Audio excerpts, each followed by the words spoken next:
মোট ভারতীয় নাগরিক 6 জন, 2 জন শিশু, 2 জন আসামি না, 2 জন হচ্ছে মায়ের কাছে থাকে। 4 জন আসামি, দানেশ, সুইটি, সোনালি, বিপ্লব।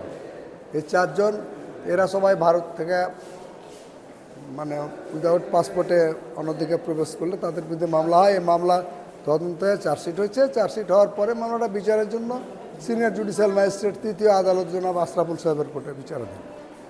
এই মামলায় গত 1 তারিখ সোনালী খাতুন ইতিমধ্যে একদম মানে অন্তঃসত্ত্বা অ্যাডভান্স স্টেজ, যে কোনো সময় টুডে আর টুমরো বাচ্চা হবে, ওইটার দিক বিবেচনা এবং অন্যান্য শিশু বাচ্চাদের বিবেচনা মানবিক কারণে মাননীয় আদালত গত 1/12/2025 তারিখে তাদের জামিন মঞ্জুর করছে। এবং জামিন মঞ্জুর করে তার এখানকার স্থানীয় জামিনদার, যে ওদের ভারত থেকে একজন আসছিল, ওদের একটা আত্মীয় নয়াগলায় ফারুক, ও বলছে যে ওদের আত্মীয়।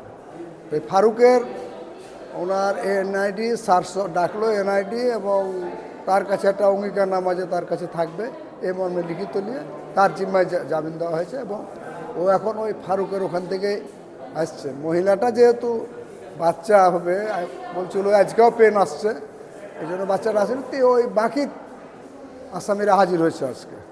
এবং এটা চার্জের জন্য আগামী 23-12 তারিখে মানে তারিখ নির্ধারণ, ধার্য তারিখ হলো 23-12।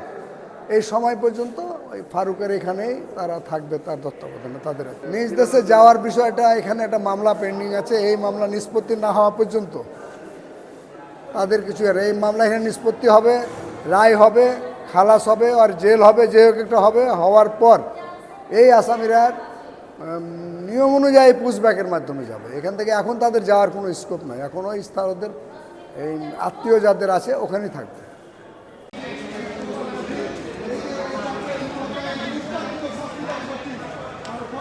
ওটাই যদি আমার হাজিরা দিতে আসতে হয়, বিষয়টা কেমন দেখা, খেতে দেয়নি।